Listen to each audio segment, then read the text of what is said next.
Welcome to dear comrade YouTube channel. ఈ రోజు మనం తెలుసుకోదగిన అధ్యాయం నయా వలసవాదం, ప్రపంచ దేశాలకు ప్రమాదం, 6వ భాగం.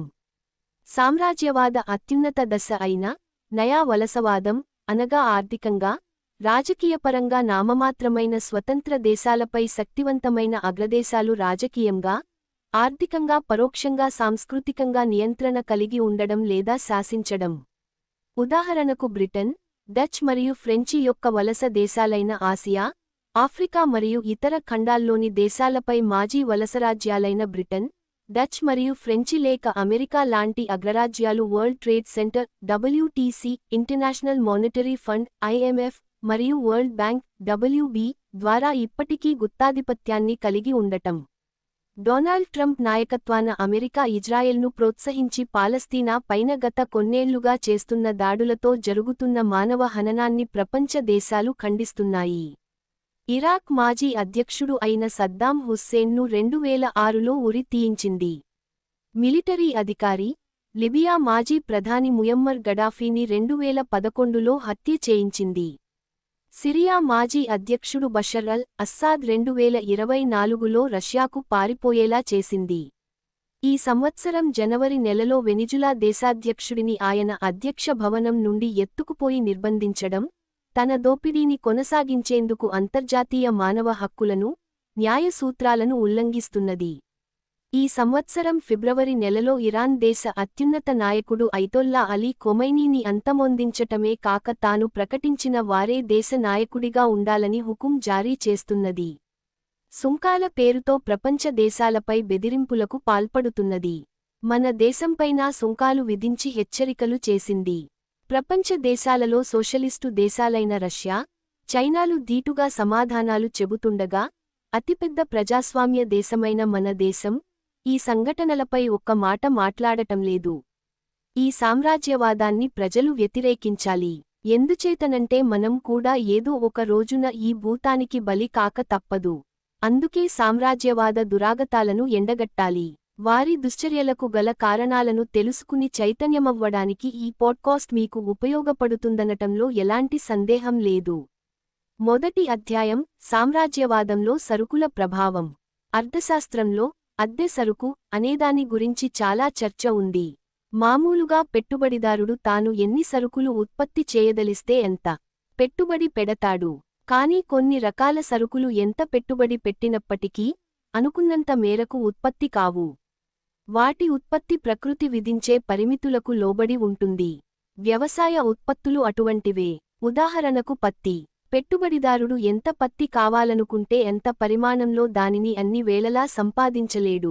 ఎంత పత్తి దొరికితే అంతమేరకే వస్త్రాలను ఉత్పత్తి చేయగలడు. ఈ పత్తి పంట ఏ మేరకు అభివృద్ధి చెందుతూ ఉంటుందో ఆ మేరకే అతడు తన ఉత్పత్తిని పెంచుకోగలడు. శాస్త్ర సాంకేతిక పరిశోధనలతో ఆ పత్తి దిగుబడిని పెంచగలిగినా అది కొంతమేరకే సాధ్యం అవుతుంది. అందుచేత వస్త్రాల ఉత్పత్తిపై అంతిమంగా పత్తి లభ్యత నిర్ణయాత్మక ప్రభావం చూపుతుంది. పత్తి వంటివే చాలా అద్దె సరుకులు ఇంకా ఉన్నాయి. సాంప్రదాయ పెట్టుబడిదారీ ఆర్థికవేత్తలలో పేరు పొందిన బ్రిటన్కు చెందిన డేవిడ్ రికార్డో భూమిని కూడా ఒక అద్దె సరుకుగా పరిగణించాడు. యూరప్లో కార్మికులు ప్రధానంగా ఆహారంలో వినియోగించే మొక్కజొన్న, ఇక్కడ మనం బియ్యం లేదా గోధుమ ఉపయోగించినట్టుగా ఉత్పత్తికి అవసరమైన భూమి పరిమితంగా ఉంది.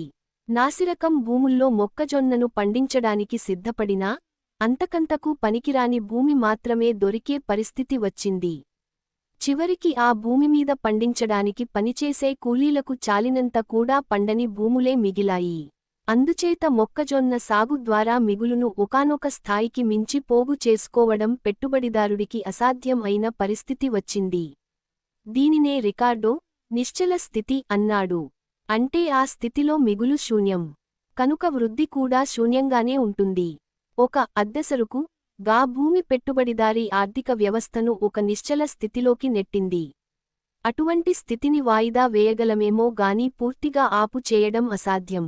రికార్డో అభిప్రాయాల ప్రకారం శ్రమ ఎన్నటికీ అద్దె సరుకు కాదు. కార్మికుల నిజవేతనాలు ఒకానొక స్థాయి దాటి పెరగగానే కార్మికులు తమను తాము పునరుత్పత్తి చేసుకోవడం ప్రారంభిస్తారు. ఒకవేళ కార్మిక శక్తికి కొరత ఏర్పడితే వారి డిమాండ్ పెరిగి జీతాలు పెరుగుతాయి. అప్పుడు వారు తమను పునరుత్పత్తి చేసుకుంటారు. వివాహాలు చేసుకుని సంతానాన్ని కంటారు. దాంతో కార్మిక శక్తి కొరత తీరిపోతుంది. అందుచేత కార్మికులు ఎన్నటికీ అద్దెసరుకు కారు. కొత్త తరం కార్మికులు తయారుకావడానికి కొంత సమయం పట్టవచ్చు. కానీ దీర్ఘకాలంలో కార్మిక శక్తి ఇందాకటి ఉదాహరణలో భూమి మాదిరిగా పెట్టుబడి పోగుబడడాన్ని ఎన్నటికీ నిరోధించలేదు. ఇది రికార్డో అవగాహన. దానికి పూర్తి విరుద్ధంగా ఆధునిక బూర్జువా ఆర్థికవేత్తలు కార్మిక శక్తిని అద్దెసరుకుగానే పరిగణిస్తారు. జనాభా పెరుగుదల రికార్డో చెప్పినట్టుగా ఒకే తీరుగా ఎప్పుడూ పెరుగుతూ ఉండదు. జనాభా పెరుగుదలను నియంత్రించే అంశాలు అనేకం ఉంటాయి. అందుచేత పెట్టుబడి తగినంత ఉన్నా పని చేసే కార్మికులు దొరకని పరిస్థితి వస్తుంది. అందుచేత కార్మికులు కూడా అద్దెసరుకుగానే ఉంటారు. సాంకేతిక అభివృద్ధి కొంతవరకు కార్మిక కొరతను అధిగమించడానికి తోడ్పడవచ్చు. కానీ కార్మికులే అవసరం లేని ఉత్పత్తి అంటూ ఏదీ ఉండదు. జనాభా పెరుగుదల 3% ఉందనుకోండి. అప్పుడు కార్మిక శక్తి పెరుగుదల కూడా 3% ఉంటుంది. ఉత్పాదకత పెరుగుదల 2% ఉందనుకోండి. అప్పుడు ఆర్థిక వృద్ధి దీర్ఘకాలంలో 5% ఉంటుంది. అంతకన్నా ఎక్కువ ఉండదు. ఇది ఆధునిక బూర్జువా ఆర్థికవేత్తలు భావించేది. ఒక పెట్టుబడిదారీ వ్యవస్థలో ఆర్థిక వృద్ధిరేటు దీర్ఘకాలంలో ఏ విధంగా ప్రభావితం అవుతుందో వివరించడానికి సాంప్రదాయ పెట్టుబడిదారీ ఆర్థికవేత్తలు కానీ, ఆధునిక బూర్జువా ఆర్థికవేత్తలు కానీ అద్దె సరుకు అనే భావనను ఏ విధంగా తెరమీదకు తెచ్చారో మనం చూశాం. కాని ఈ దృక్పథం సామ్రాజ్యవాదం అన్న అంశాన్ని అసలు లెక్కలోకి తీసుకోదు. అందుచేత వాస్తవంగా పెట్టుబడిదారీ ఆర్థిక వ్యవస్థ పరిణామంలో జరిగేదేమిటో ఈ దృక్పథం వివరించలేదు. ఒక పెట్టుబడిదారీ ఆర్థిక వ్యవస్థ ఏ విధంగా తన దేశపు అంతర్గత మార్కెటుకు మాత్రమే పరిమితం అయి ఉండదో, అదే విధంగా అది తన అంతర్గత వనరుల లభ్యతకే పరిమితం చేసుకోదు. అది ప్రపంచం అంతా తిరిగి నిర్దాక్షిణ్యంగా ఎక్కడెక్కడి వనరులను, మానవ వనరులతో సహా కొల్లగొట్టి తన దేశీయ మార్కెట్కు తోడు చేస్తుంది.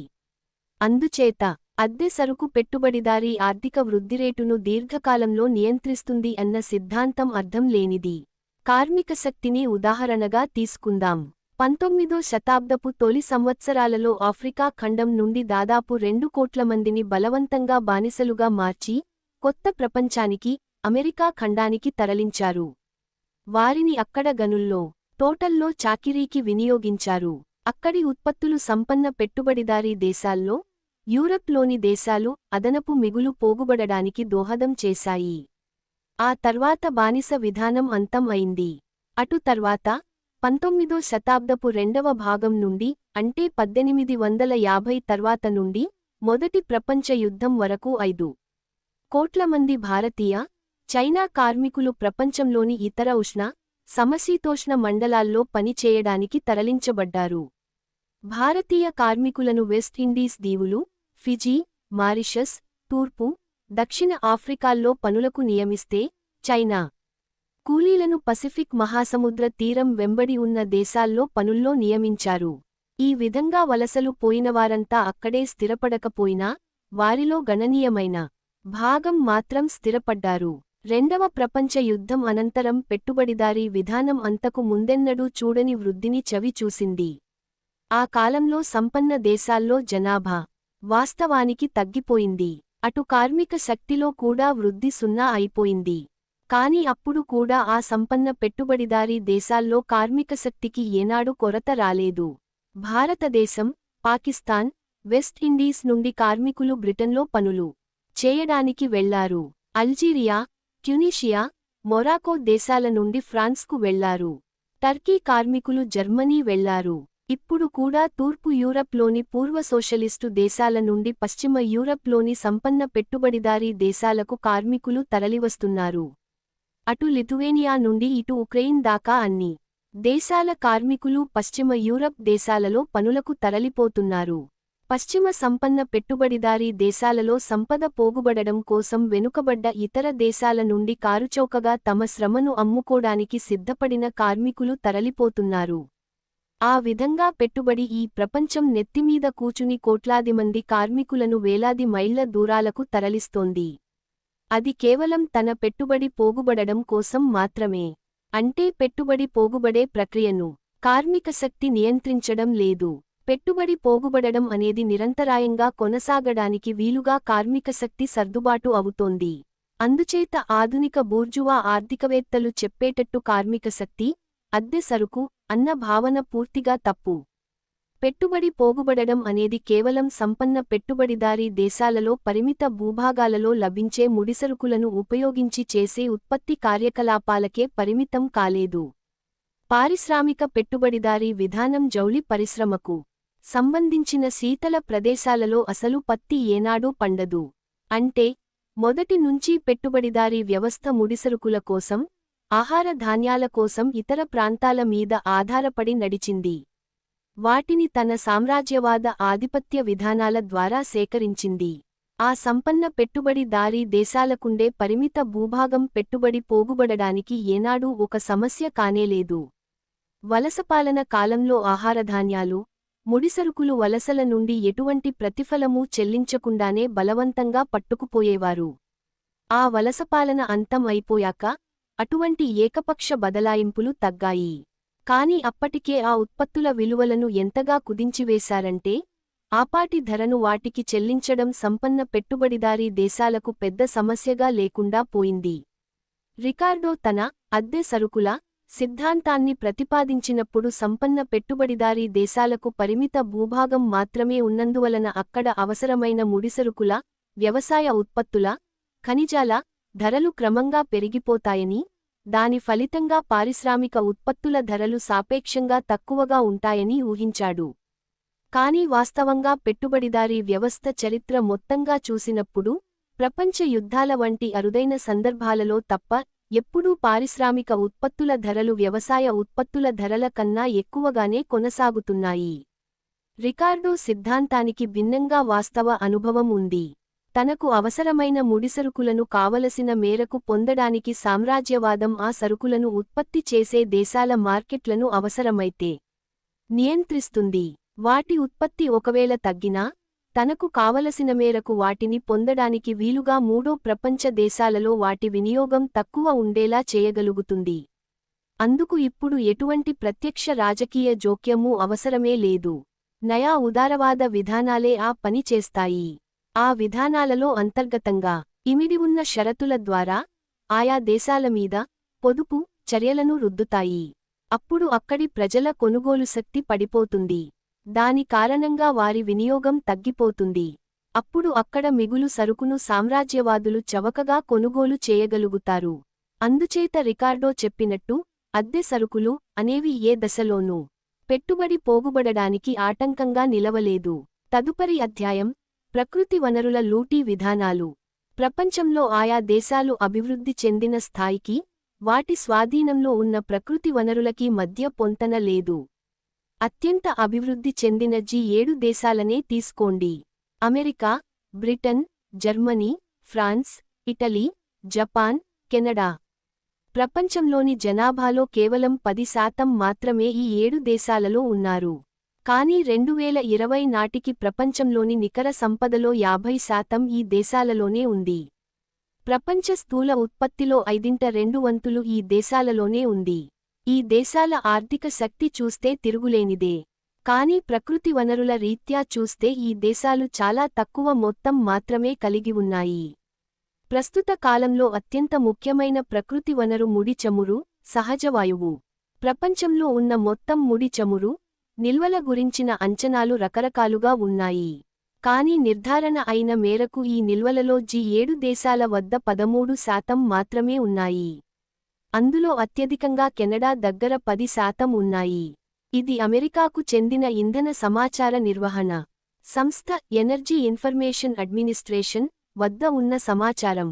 ఇందులో అమెరికా అధీనంలో ఉన్న రాతి చమురు నిల్వలు లెక్కలోకి తీసుకోలేదు. ఆ మాటకొస్తే ఇంకా చాలా దేశాల్లో కూడా ఈ రాతి చమురు నిల్వలను పరిగణనలోకి తీసుకోలేదు. అందుచేత ఆ విషయాన్ని పక్కన పెడితే ప్రపంచంలో ఉన్న చమురు నిల్వలలో అత్యధిక భాగం అత్యంత అభివృద్ధి చెందిన దేశాలకు వెలుపలే ఉన్నాయి. ఇక సహజవాయువు నిల్వల గురించి చూద్దాం. ప్రపంచం మొత్తం మీద 188 లక్షల కోట్ల ఘన మీటర్ల పరిమాణంలో సహజవాయువు నిల్వలు ఉన్నాయి. అందులో G7 దేశాల వద్ద కేవలం 8% మాత్రమే ఉంది. అయితే ఈ దేశాలు చమురు మీద, సహజవాయువు మీద అత్యధికంగా ఆధారపడి ఉన్నాయి. ఇటీవల ఈ దేశాలలో కొన్ని వేరే ఇంధనాల మీద ఎక్కువగా దృష్టి పెట్టడానికి ప్రయత్నిస్తున్నాయి. ఉదాహరణకి, ఫ్రాన్స్ అణు ఇంధనం మీద ఎక్కువ కేంద్రీకరించింది. పర్యావరణానికి ఎదురవుతున్న సమస్యల దృష్ట్యా కూడా ఈ దేశాలు ప్రత్యామ్నాయ ఇంధనాల వైపు దృష్టి పెంచుతున్నాయి. అయినప్పటికీ, ఈ 7 దేశాలు ఇప్పటికీ చమురు, సహజ వాయువుల మీద గణనీయంగా ఆధారపడి ఉన్నాయి. ఆ దేశాల భౌగోళిక పరిధుల్లో మాత్రం ఈ ఇంధనాలు చాలా పరిమితంగా లభ్యం అవుతున్నాయి. ఇక వ్యవసాయ ఉత్పత్తుల విషయానికి వస్తే ఈ సంపన్న దేశాల ఉత్పత్తి సామర్థ్యం చాలా పరిమితం. ఆ దేశాల్లోని భౌగోళిక పరిస్థితుల కారణంగా ఈ పరిమితులు ఏర్పడ్డాయి. బ్రిటన్లో పారిశ్రామిక విప్లవానికి, తద్వారా పారిశ్రామిక పెట్టుబడిదారీ వ్యవస్థ ఆవిర్భావానికి బాటలు వేసినది జౌళి పరిశ్రమ. కాని అందుకు కావలసిన పత్తి మాత్రం బ్రిటన్లో ఎక్కడా పండదు. మొత్తం కావలసిన పత్తినంతటినీ దిగుమతి చేసుకోవలసిందే. అదే మాదిరిగా సంపన్న పారిశ్రామిక దేశాలన్నీ శీతల ప్రదేశంలోనే ప్రధానంగా ఉన్నందువలన ఆ దేశాల్లో చాలా రకాల పంటలు పండే అవకాశం లేదు. ఒకవేళ పండినా కావలసినంత పరిమాణంలో పండవు. ఏడాది పొడవునా పండవు. అదే సమశీతోష్ణ, ఉష్ణ దేశాలలోనైతే ఈ పంటలన్నీ ఏడాది పొడవునా కావలసినంత పరిమాణంలో పండుతాయి. ఆ దేశాలు ఈ పంటలను సంపన్న పెట్టుబడిదారీ దేశాలకు సరఫరా చేస్తుంటాయి. పానీయాలు, ఆహార ధాన్యాలు, పత్తి తదితర పీచు పదార్థాలు ఏవి కావాలన్నా సంపన్న పెట్టుబడిదారీ దేశాలు ఈ ఉష్ణ, సమశీతోష్ణ ప్రాంతాలలోని దేశాలమీద ఆధారపడవలసినదే. ఇటీవల కాలంలో ఈ సంపన్న దేశాలు ఆహారధాన్యాల ఉత్పత్తిలో అభివృద్ధి సాధించి మిగులు పంటను ఉత్పత్తి చేయగలుగుతున్నాయి. అదే మిగులును అడ్డం పెట్టుకుని మూడో ప్రపంచ దేశాల మీద ఒత్తిడులు తీసుకువచ్చి, ఆ దేశాలలో ఆహార పంటలు పండించడం మానివేసి, తమకు, సంపన్న దేశాలకు, కావలసిన ఇతర పంటలను పండించి సరఫరా చేయాలని బలవంతం చేస్తున్నాయి. మొత్తంగా చూసినప్పుడు అత్యంత సంపన్న దేశాలన్నీ చాలా రకాల ముడిసరుకుల కోసం, ఖనిజాల కోసం, వ్యవసాయ ఉత్పత్తుల కోసం తక్కిన ప్రపంచం మీద ఎక్కువగా ఆధారపడుతున్నాయి. ఆ సరుకులను తక్కువ ధరలకు నిరంతరాయంగా అవి పొందగలగాలి. ఇదే వలసపాలన కాలంలోనైతే అవి ఈ సరుకులను ఏ ధరా చెల్లించకుండానే కొల్లగొట్టుకుపోగలిగాయి. ఇప్పుడు ఆ వలస విధానం లేదు. కానీ సంపన్న దేశాలకు మాత్రం ఆ సరుకుల అవసరం మెండుగా ఉంది. అందుచేత సామ్రాజ్యవాదం తనకు ముడిసరుకులను, ఖనిజాలను అందించే మూడో ప్రపంచదేశాలలో తనకు అనుకూలంగా వ్యవహరించే ప్రభుత్వాలను నెలకొల్పసాగింది. ముఖ్యంగా చమురు ఉత్పత్తి దేశాలలో ఇది ప్రస్ఫుటంగా కనిపిస్తుంది. ఇక ఉదారవాద విధానాలను అడ్డం పెట్టుకుని మూడో ప్రపంచ దేశాలను రుణ ఉచ్చులోకి లాగి ఆ తర్వాత తమకు అనుకూలంగా ఆ దేశాలు వ్యవహరించే విధంగా వాటిపై వివిధ షరతులను విధించడం సర్వసాధారణం అయిపోయింది. దాని వలన ఆ మూడో ప్రపంచ దేశాలు తమ దేశాల స్వంత ఆర్థిక వ్యవస్థలను కాపాడుకోలేని స్థితిలో పడిపోయాయి. వాణిజ్యంలో సంపన్న దేశాలపై ఆధారపడవలసిన పరిస్థితికి నెట్టబడ్డాయి. ఈ నయా ఉదారవాద పెత్తనాన్ని అంగీకరించడానికి సిద్ధంగా లేని ప్రభుత్వాలను రకరకాల కుట్రల ద్వారా తొలగించడం కూడా సామ్రాజ్యవాద వ్యూహంలో భాగమే. తన గూఢచారి విభాగం CIA ద్వారా కుట్రలు పన్ని, తనకు లొంగి ఉండని ప్రభుత్వాలను కూలదోయడం, రకరకాల ఆంక్షలను విధించడం ద్వారా ఆ ప్రభుత్వాలను ఇరుకున పెట్టడం వంటి వివిధ రకాల చర్యలకు సామ్రాజ్యవాదం పూనుకుంది. అయితే ఇటీవల కాలంలో సామ్రాజ్యవాద పెత్తనాన్ని ప్రతిఘటిస్తున్న దేశాల సంఖ్య పెరుగుతోంది. అమెరికా ఆంక్షలకు గురవుతున్న దేశాల సంఖ్య అంతకంతకూ పెరుగుతూ ఉండడమే ఈ ప్రతిఘటన పెరుగుతోందనడానికి నిదర్శనం. సామ్రాజ్యవాదం ఆయువు పట్టు ఇక్కడే ఉంది. ఒకటో, రెండో దేశాల మీద ఆంక్షలు విధించడం అనేది ఎక్కువ ప్రభావం కలిగించగలుగుతుంది. అది సామ్రాజ్యవాదానికి ఉపయోగపడుతుంది. అదే ఆంక్షలకు గురవుతున్న దేశాల సంఖ్య రానురాను పెరుగుతూంటే అది సామ్రాజ్యవాద ఆధిపత్యానికే ముప్పుగా మారుతుంది. ఆంక్షలకు గురవుతున్న దేశాలు తమకు ఎదురవుతున్న ప్రతికూల పరిస్థితులను తట్టుకోడానికి ఒకదానికి ఒకటి తోడుగా నిలవడం జరుగుతుంది. అప్పుడు ఆంక్షలకు గురి కాకున్నప్పటికీ, తక్కిన మూడో ప్రపంచ దేశాలలో కొన్ని తమ ఆర్థిక అవసరాల రీత్యా ఈ దేశాలతో చేతులు కలపడానికి తయారవుతాయి. అంతేకాదు, ఆంక్షలకు గురవుతున్న దేశాలలో అనేక రకాల వనరులు, కలిగి ఉన్న దేశాలు కూడా ఉంటే అప్పుడు ఆంక్షలు సామ్రాజ్యవాదానికే నష్టం కలిగిస్తాయి. ఇటీవల రష్యా మీద విధించిన ఆంక్షల విషయంలో సామ్రాజ్యవాదానికి అదే పరిస్థితి ఎదురైంది. ఉక్రెయిన్ యుద్ధం కేవలం 2022లోనే ప్రారంభం అయినట్టు, రష్యా వంటి ఒక పెద్ద, బలమైన దేశం తన పొరుగున ఉన్న ఒక చిన్న, బలహీనమైన దేశం ఉక్రెయిన్ మీద దురాక్రమణకు పూనుకున్నందువల్లనే ఆ యుద్ధం ప్రారంభం అయినట్లు పశ్చిమ దేశాల మీడియా చిత్రీకరిస్తోంది. కానీ నిజానికి దాదాపు ఒక దశాబ్దం క్రితమే ఉక్రెయిన్లో ప్రజాస్వామ్యబద్ధంగా ఎన్నికైన దేశాధ్యక్షుడు విక్టర్ యనుకోవచ్ను నయా ఉదారవాద శక్తులు సిఐఏ ద్వారా కుట్ర చేసి కూలదోయడంతో ఘర్షణ పరిస్థితులు మొదలయ్యాయి. పశ్చిమ దేశాల సామ్రాజ్యవాదానికి, రష్యాకు మౌలికంగానే వైరుధ్యం ఉంది. ప్రపంచం మొత్తం మీద ఉన్న సహజవాయువు నిక్షేపాల్లో దాదాపు 5వ వంతు ఒక్క రష్యాలోనే ఉన్నాయి. దానితోబాటు ప్రపంచంలోని చమురు నిక్షేపాల్లో 5% వరకు ఒక్క రష్యా వద్దే ఉన్నాయి. ఇదే కీలకమైన కారణం. ఉక్రెయిన్ యుద్ధానికి మూలం రష్యాకు, పశ్చిమ దేశాల సామ్రాజ్యవాదానికి నడుమ ఉన్న ఘర్షణే అని గుర్తించే వ్యాఖ్యాతలు కూడా అదేదో ఏక ధృవ ప్రపంచం నుండి బహుళ ధృవ ప్రపంచం వైపు జరుగుతున్న మార్పులో భాగంగా పరిగణిస్తున్నారు తప్ప రష్యాలోని చమురు, సహజ వాయువు నిల్వల మీద ఆధిపత్యం కోసం సాగుతున్న ఘర్షణగా దీనిని చూడడం లేదు. అటువంటి ఆధిపత్యం కోసం ప్రయత్నం ఎప్పటినుంచో సాగుతోంది. రష్యా పూర్వపు అధ్యక్షుడైన బోరిస్ ఎల్సిన్ కాలంలో అతని చుట్టూ డజన్ల కొద్దీ సిఐఏ మనుషులు ఉండేవారు. అందువలన అతడిని సామ్రాజ్యవాదం తన అదుపులో ఉంచుకోగలిగింది. అదే పుతిన్ వచ్చాక పరిస్థితి మారిపోయింది. పుతిన్ ఇతరత్రా చాలా పొరపాట్లు చేసి ఉండొచ్చు. కానీ రష్యామీద పశ్చిమ దేశాల పెత్తనానికి మాత్రం ఫుల్స్టాప్ పడింది. అమెరికా నాటి అధ్యక్షుడు బైడెన్ ఉక్రెయిన్ పర్యటించిన సందర్భంలో, ఉక్రెయిన్ యుద్ధం వెనుక తమ అసలు లక్ష్యం రష్యాలో అధికార మార్పిడి అని మాట జారడం మనకేమీ ఆశ్చర్యం కలిగించదు. పశ్చిమ దేశాలకు లొంగి ఉండే ప్రభుత్వం రష్యాలో ఉండాలన్నది సామ్రాజ్యవాదుల కాంక్ష. అయితే ఏకకాలంలో అనేక దేశాల మీద ఆంక్షలు విధించడం, అందునా రష్యా వంటి పెద్ద దేశం మీద కూడా ఆంక్షలు విధించడం పశ్చిమ దేశాలకు ఇప్పుడు ప్రాణసంకటంగా మారింది. ఈ ఆంక్షల ప్రభావం ఆంక్షలకు గురైన దేశాలలోని ప్రజానీకం మీద మాత్రమే పడుతోందని అనుకోరాదు. ఆంక్షలు విధిస్తున్న దేశాలలోని శ్రామిక ప్రజల మీద కూడా ఆంక్షల ప్రతికూల ప్రభావం పడుతోంది.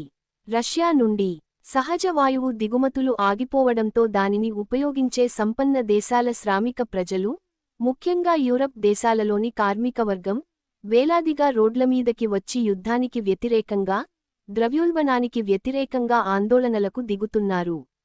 1970 దశకం తర్వాత ఇంత భారీ ప్రదర్శనలు యూరప్లో ఎన్నడూ జరగలేదు. పైగా ఆంక్షల ప్రభావం వలన రష్యా కరెన్సీ విలువ పడిపోతుందని, అక్కడ ద్రవ్యోల్బణం పెరిగిపోతుందని ఆశించిన అమెరికాకు రివర్స్ అయింది. రూబుల్ విలువ డాలర్తో పోల్చుకున్నప్పుడు పెరిగింది. అంతేకాదు, ఆంక్షలు విధించిన దేశాలలో ద్రవ్యోల్బణం ఇప్పుడు పెరిగిపోతోంది. ఇప్పటి పరిస్థితి సామ్రాజ్యవాద ఆధిపత్యానికి పెద్ద సవాలుగా తయారైందనడంలో ఎలాంటి సందేహమూ లేదు. తదుపరి అధ్యాయం ప్రజాభిప్రాయానికి గల స్థానం. కేంబ్రిడ్జి విశ్వవిద్యాలయానికి చెందిన ఒకానొక సంస్థ ప్రపంచ ప్రజాభిప్రాయాన్ని సర్వే చేసి విడుదల చేసిన నివేదికలో వెల్లడైన విషయాలను న్యూయార్క్ టైమ్స్ న్యూస్ సర్వీస్ ప్రచురించింది. అభివృద్ధి చెందిన ప్రజాస్వామ్య వ్యవస్థలు ఉండే తూర్పు ఆసియా, యూరప్ దేశాలతోబాటు అమెరికాలో ప్రజల సెంటిమెంటు ఉక్రెయిన్ యుద్ధం విషయంలో రష్యా, చైనాలకు వ్యతిరేకంగానూ, అమెరికాకు అనుకూలంగానూ అంతకంతకూ బలపడుతున్నట్టు సదరు సర్వేలో వెల్లడైంది. అదే సమయంలో తక్కిన దేశాలలో ప్రజాభిప్రాయం దీనికి పూర్తి విరుద్ధంగా ఉన్నట్టు ఆ సర్వే వెల్లడించింది.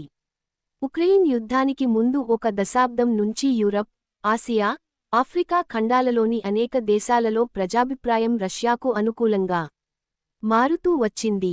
అదే సమయంలో పశ్చిమ సామ్రాజ్యవాద దేశాలలో మరింత వ్యతిరేకంగా ఉంటూ వచ్చింది. ఉక్రెయిన్ యుద్ధం వలన ప్రజాభిప్రాయంలో కొత్తగా కలిగిన మార్పు ప్రత్యేకంగా ఏదీ లేదు. చైనా పట్ల ప్రజాభిప్రాయం విషయంలో కూడా ఇదే పరిస్థితి ఉంది. ఇలా ప్రపంచంలోని రెండు భాగాలలోని ప్రజల సానుభూతి చెరోవైపు ఎందుకు చీలిపోయి ఉందనే దానికి చెప్తున్న కారణం మాత్రం చాలా పేలవంగా ఉంది. సంపన్న పశ్చిమ దేశాల్లోని అభివృద్ధి చెందిన సమాజాలలో ప్రజాతంత్ర, ఉదారవాద భావాలు కలిగి ఉన్న పాలన ఉందని, మూడో ప్రపంచ దేశాలు ప్రజలను అణచివేసే నియంతృత్వ ప్రభుత్వాల పాలనలో ఉన్నాయని, ఈ రెండు తరహాల ప్రభుత్వాల దృక్పథాలలోనే పూర్తి తేడా ఉందని ఆ నివేదిక పేర్కొంది. అంతేగాక అవి పాటించే మౌలిక విలువలలోనే పూర్తి తేడా ఉందని చెప్పింది. మూడో ప్రపంచ దేశాల ప్రజలు ప్రజాస్వామ్యం, పౌరహక్కులు, లౌకిక విధానం తదితర విలువల ప్రాధాన్యతను గుర్తించలేరని, అందుచేతనే వారంతా రష్యా, చైనాలను బలపరుస్తున్నారని ఆ నివేదిక తెలిపింది.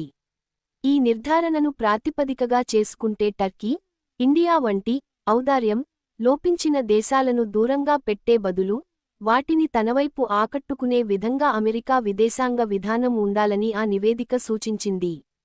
ఈ సూచన సారాంశం బట్టి టర్కీ, ఇండియా వంటి దేశాలలోని ప్రభుత్వాలు పశ్చిమ దేశాల విలువలకు భిన్నమైన విలువలను అనుసరిస్తాయని, అంతేగాక ఆ ప్రభుత్వాలు తమ దేశాల ప్రజానీకపు మనోభావాలకు అనుగుణంగా నడుస్తాయని అనుకోవాల్సి ఉంటుంది. అయితే ఈ దేశాల ప్రభుత్వాలను అమెరికా ఏనాడూ దూరంగా ఉంచినది లేదు. అంతేకాదు, ఈ మూడో ప్రపంచ దేశాలలోని ప్రజలు తమ మనోభావాలను ప్రతిబింబించే ప్రభుత్వాలను ఎప్పుడైనా ఎన్నుకుంటే ఆ ప్రభుత్వాలను కూలదోయడానికి అమెరికా ప్రత్యక్షంగానో పరోక్షంగానో ప్రతిసారీ ప్రయత్నిస్తూనే వచ్చింది.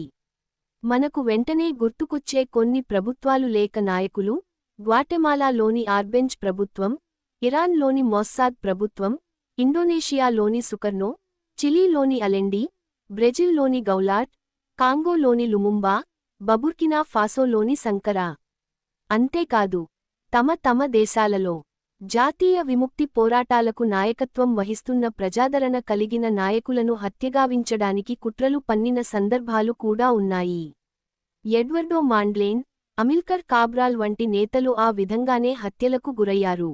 ఈ వాస్తవాలతో సంబంధం లేని విశ్లేషణను ఆ సర్వే నివేదిక ప్రకటించింది. మూడవ ప్రపంచ దేశాల ప్రజానీకానికి పశ్చిమ దేశాల ప్రభుత్వాల పట్ల వ్యతిరేకత ఉండడానికి కారణం ఏమిటన్న ప్రశ్నను ఈ విశ్లేషణ పూర్తిగా విస్మరించింది. ఉక్రెయిన్ యుద్ధం విషయంతో సహా మొత్తంగానే పశ్చిమ దేశాల ప్రభుత్వాల పట్ల మూడవ ప్రపంచ దేశాల ప్రజలలో వ్యతిరేకత ఉండడానికి కారణం ఆ దేశాల ప్రజలు పశ్చిమ దేశాల సామ్రాజ్యవాద దోపిడీకి ప్రత్యక్షంగా గురవుతూ ఉండడమే. ఆ అనుభవాలే వారిలో ఆ వ్యతిరేకతకు కారణమయ్యాయి.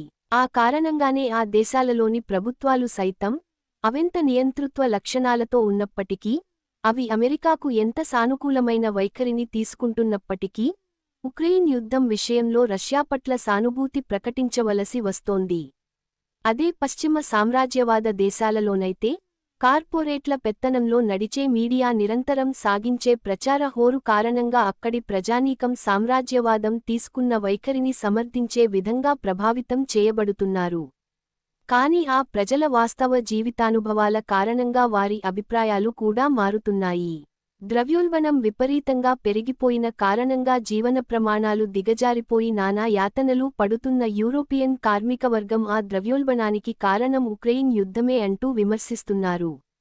ఆ యుద్ధం ఇంతకాలం పాటు సుదీర్ఘంగా కొనసాగడానికి కారణం తమ ప్రభుత్వాలు అనుసరించిన వైఖరే కారణమంటూ నిందిస్తున్నారు. అయితే ఇక్కడ ముఖ్యంగా గమనించవలసిన విషయానికి ఒకటుంది. పశ్చిమ దేశాల్లోని రాజకీయ పార్టీలు దాదాపు అన్నీ గంపగుత్తగా అమెరికన్ ప్రభుత్వ వైఖరిని సమర్థిస్తున్నాయి. రష్యా నుండి జర్మనీకి భవిష్యత్తులో సహజ వాయువు సరఫరా జరగకుండా ఉండేందుకు ఆ ఇరు దేశాలను కలిపే నార్డ్ స్ట్రీమ్ గ్యాస్ పైప్ లైన్ను పేల్చివేయడం వెనుక అమెరికన్ ప్రభుత్వ కుట్ర ఉంది. ఈ వాస్తవాన్ని అమెరికన్ సెనేటర్ సైమోర్ హెర్ష్ స్వయంగా బయటపెట్టాడు. కాని అది ఏ విధమైన కలకలానికి దారి తీయనేలేదు. ఆ వార్తను అమెరికన్ మీడియాలోనే గాక యూరోపియన్ మీడియాలో సైతం పొక్కనివ్వకుండా తొక్కిపెట్టారు. అక్కడి రాజకీయ పార్టీల వైఖరికి ఈ ఉదంతం ఒక మచ్చుతునక. తాము శ్రామికవర్గ ప్రజానీకపు ప్రతినిధులుగా వ్యవహరిస్తామని చెప్పుకునే పార్టీలు, ఆ కార్మిక వర్గపు మద్దతును గణనీయంగా పొందగలుగుతున్న పార్టీలు సైతం ప్రజల ప్రయోజనాలను ఈ విధంగా పూర్తిగా విస్మరించి వ్యవహరించడం మొదటి ప్రపంచ యుద్ధం ప్రారంభపు కాలాన్ని గుర్తుకు తెస్తోంది. రెండవ ఇంటర్నేషనల్లోని పార్టీలు, అనగా సోషల్ డెమోక్రటిక్ పార్టీలు, తమ దేశాలలోని బూర్జువా వర్గం చేస్తున్న యుద్ధ ప్రయత్నాలను పూర్తిగా సమర్థించాయి.